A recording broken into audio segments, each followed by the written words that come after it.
Frabato, le magicien, par France Bardon, chapitre 4. Le grand maître de la Faugue-Loge était assis dans un élégant café de la rue Praeger, il buvait une tasse de café et parcourait avec attention les pages d'un journal de Dresde. Rien sur la mort de Frabato? Ce n'est pas possible. Jusqu'ici le tépaphone n'a jamais échoué. Pourquoi avons-nous donc fait un pacte avec les princes des démons?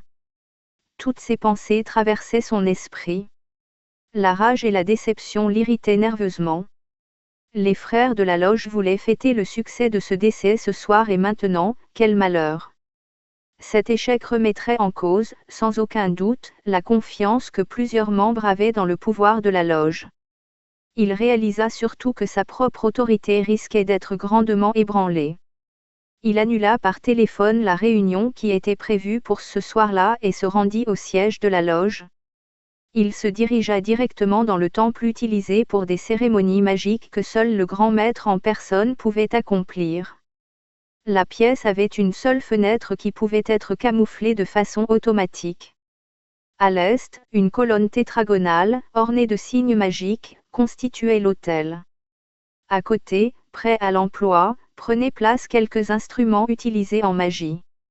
Au-dessus de cet ensemble, trônait l'image du plus grand dieu vénéré par les magiciens noirs, Baphomet.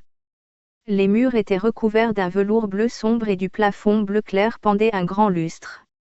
Sur l'autel, une lampe, petite et discrète, irradiait les 7 rayons de l'arc-en-ciel en symbole des 7 sphères planétaires. Cette lampe magique est appelée « lanterna magica » par les occultistes. À chaque coin de la pièce, 2 grosses chandelles se dressaient dans de luxueux candélabres d'argent. Bien que ce lieu pût être éclairé par la lumière électrique, on n'utilisait, pour les opérations magiques, que des chandelles ou des lampes à pétrole. Le grand maître prit de l'armoire une grande robe de soie bleu sombre ainsi qu'une étole de même couleur qu'il revêtit après s'être déshabillé et avoir fermé la porte du temple. Sur la partie de l'étole recouvrant le front, un pentagramme, pointe renversée, avait été brodé de coton argenté. Il mit des chausses de soie violette. D'un coffre, scellé dans le mur, il prit une couverture blanche qu'il déroula sur le sol. Sur celle-ci, était brodé un cercle multicolore en forme de serpent au dos duquel de nombreux noms de pouvoir étaient dessinés. Devant ce cercle, un triangle, pointe en haut, était représenté ainsi que des lettres, en dehors de celui-ci, près de chaque pointe. Au milieu du cercle, brodé de pourpre, s'étendait un pentagramme renversé dont chaque angle se complétait par une lettre. Ces 5 lettres, lues dans le sens adéquat, formaient le nom de Satan. Le grand maître plaça un brûle-parfum derrière le triangle et, autour du cercle, 5 courtes chandelles. Il examina encore une fois tous ses préparatifs car, pendant les évocations qu'il comptait faire, aucune erreur ne serait permise. Malgré les protections dont il bénéficiait en raison de son pacte, toute faute d'inattention pouvait avoir de fâcheuses conséquences. Il alluma un charbon et y ajouta une poudre, une forte odeur envahit la pièce. Puis il alluma les chandelles et éteignit la lumière électrique. Le jour ne pénétrait pas grâce à un rideau.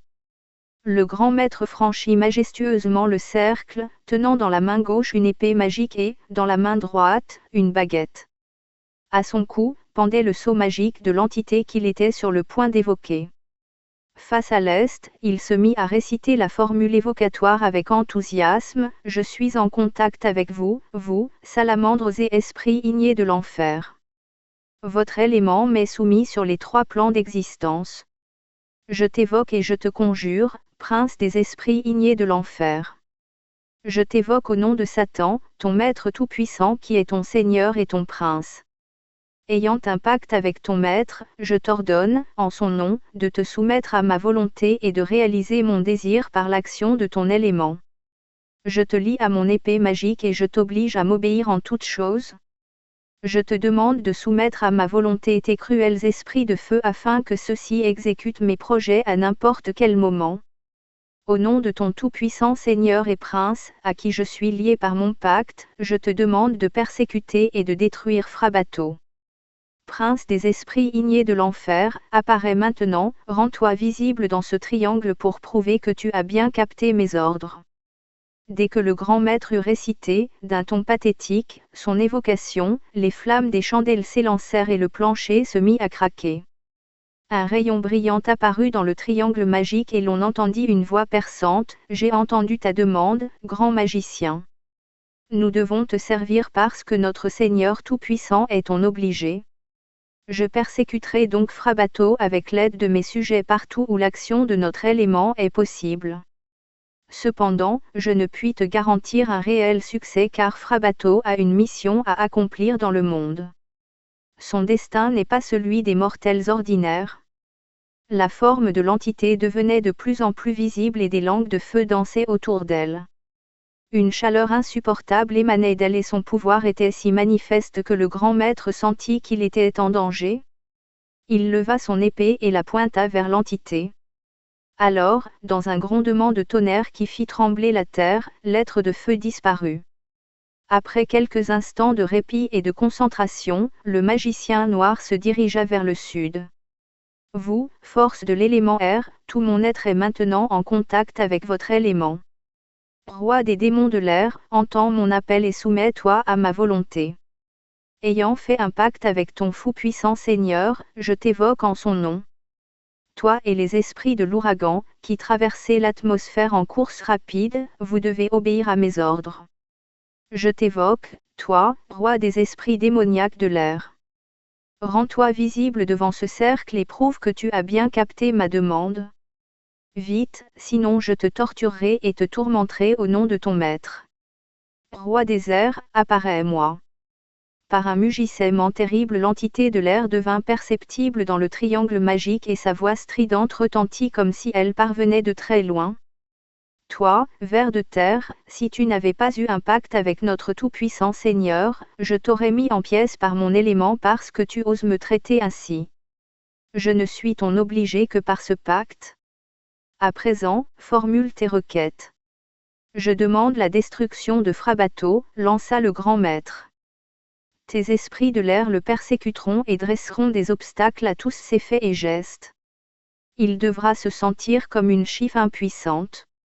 Je ferai ce que je pourrai mais je ne peux garantir un succès réel car les frères de lumière sont derrière Frabato, répliqua le roi de l'air avec mépris puis il disparut. Ces insinuations sur la situation particulière de Frabato, sur son pouvoir et la protection dont il bénéficiait, firent croître dans le cœur du grand maître la rage et la haine. C'est dans cet état d'esprit qu'il se tourna vers l'ouest. « Vous, force de l'eau, je vous évoque. Écoutez mon ordre, vous, entité de l'eau. Puissant démon des eaux, je t'appelle. Je suis en contact avec ton élément et je parle ton langage. Je t'appelle au nom de Satan, ton Seigneur, moi, l'allié de ton maître. Obéis-moi immédiatement, surgis de l'océan tumultueux et apparais-moi en forme visible ici, devant ce cercle, pour me prouver que tu as capté ma demande. Viens, sinon je te persécuterai avec l'élément feu au nom de ton maître infernal. Prince des eaux, apparais-moi. » Dans un mugissement, un être étrange apparut dans le triangle magique, mi-humain, mi-poisson, et s'adressa au magicien d'une voix rauque. « Tu m'as fait sortir de mon élément bien que tu saches que je déteste les grandes villes. Je t'aurais torturé par l'eau à cause de tes menaces si tu n'avais pas fait un pacte avec mon maître. Dis-moi maintenant ce que tu veux et dis-le vite. » D'une voix pleine de rage et de haine, le grand maître lança, « Je ne t'appelle pas des profondeurs de la mer pour des vétilles. Au nom de ton Seigneur et Maître, je te demande de persécuter et de détruire Frabato. Il est le premier homme qui résiste à notre loge, je veux donc son extermination. J'essaierai de réaliser ton désir. Ce qui est en mon pouvoir sera fait mais je ne peux en garantir le succès. Il dépendra pour nous de pouvoir surprendre Frabato dans un moment de faiblesse. » D'un geste de sa baguette magique, le magicien renvoya l'entité qui disparut. Il était très perturbé car aucun de ces trois princes ne lui avait promis un plein succès, il avait le pressentiment que de grandes difficultés l'attendaient.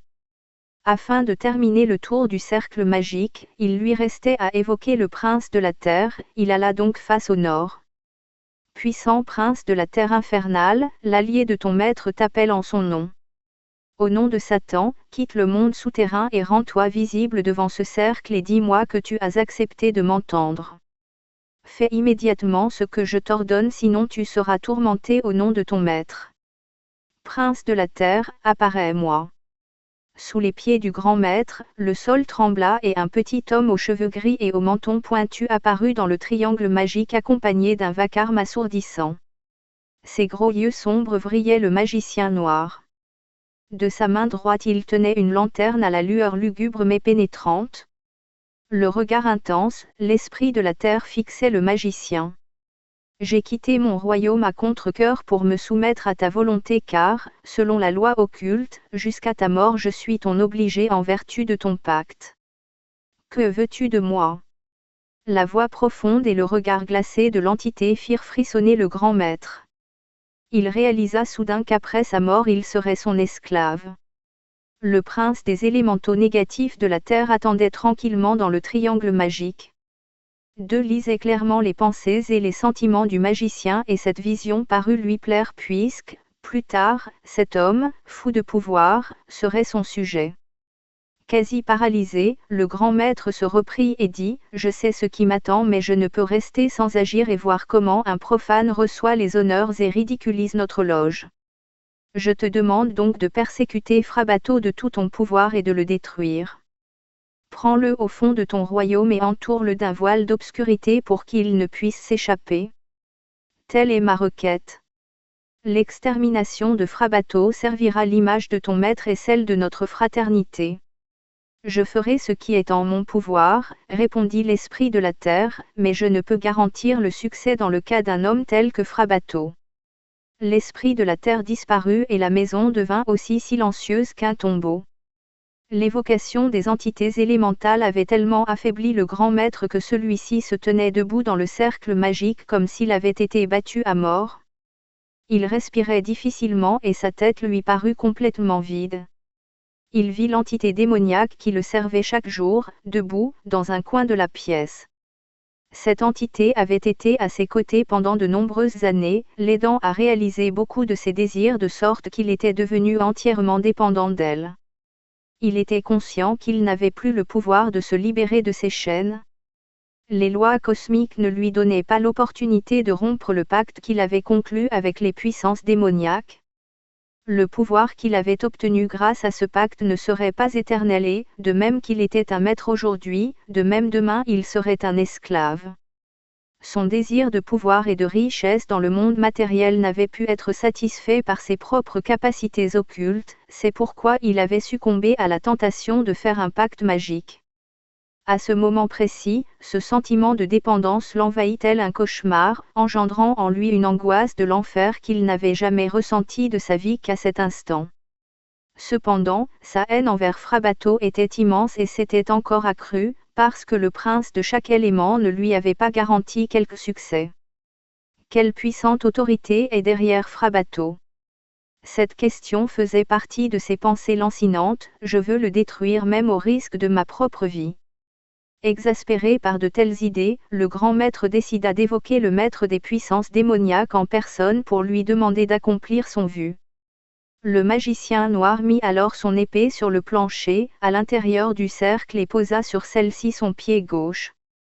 De sa main droite, il leva sa baguette magique et traça dans l'air le sceau des ténèbres, signe requis pour évoquer le maître des démons. À peine avait-il fini de tracer ce sceau qu'un rayon incandescent surgit du sol et illumina toute la pièce. Le grand maître se tenait là comme assommé par des éclairs et luttait pour ne pas perdre conscience car le lieu s'était empli d'une radiation paralysante et meurtrière.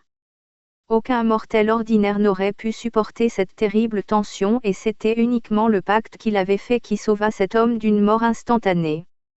Une forme très étrange s'intensifiait maintenant dans le triangle magique devant le cercle. La tête d'un bouc cornu sur un corps humain couvert de poils et ayant des seins, devint visible. Les mains se terminaient par de singuliers doigts crochus et les pieds avaient des sabots comme ceux que possède le taureau. Une queue longue et épaisse complétait cette silhouette. Lorsque cette apparition devint complètement visible, le rayon lumineux disparut dans le sol. Il était très rare que le magicien vît auparavant cet esprit. C'était Baphomet, le maître des démons. D'une voix perçante, Baphomet apostropha le grand maître tout tremblant, « Eh bien, grand magicien, tu veux détruire Frabato à ce que je vois. C'est une bonne idée que je t'aiderai à réaliser de tout mon pouvoir. Cependant, ce ne sera pas facile car Frabato est un être pourvu d'une mission spirituelle particulière. Jusqu'ici nos méthodes éprouvées ont échoué sur lui. Ainsi, si tu persévères dans ta demande, nous serons confrontés à une tâche difficile. Il vaut mieux peut-être passer le reste de ta vie à jouir des autres plaisirs de l'existence. » Dans l'âme du grand maître, une lutte s'élevait entre ce qui lui restait de conscience, sa peur et sa haine. Celle-ci fut la plus forte, néanmoins, et il bredouilla dans une rage impuissante. « Pourquoi ai-je alors conclu ce pacte ? Tu es obligé de m'assister jusqu'à la fin de mes jours. Tu peux triompher après ma mort mais maintenant je te demande de m'aider pour en finir avec Frabato sinon je n'aurai plus aucun plaisir dans la vie. Qu'il soit damné pour l'éternité. » Après que le magicien eut proféré ces phrases, l'étrange visiteur disparut dans le sol sans dire un mot. La tension paralysante se dissolut immédiatement. Complètement épuisé, le grand maître prononça la formule de renvoi de toutes les entités évoquées en ajoutant quelques mots de protection. Il remit rapidement les instruments magiques à leur place et quitta le temple.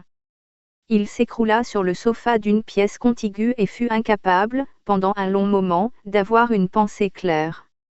Il but une tasse de café et se sentit quelque peu revivifié mais il ne pouvait débarrasser son esprit des événements dramatiques de la journée. Le soleil brillait dans un ciel bleu mais le grand maître, déprimé, quitta le siège de la loge d'un pas rapide pour rentrer chez lui.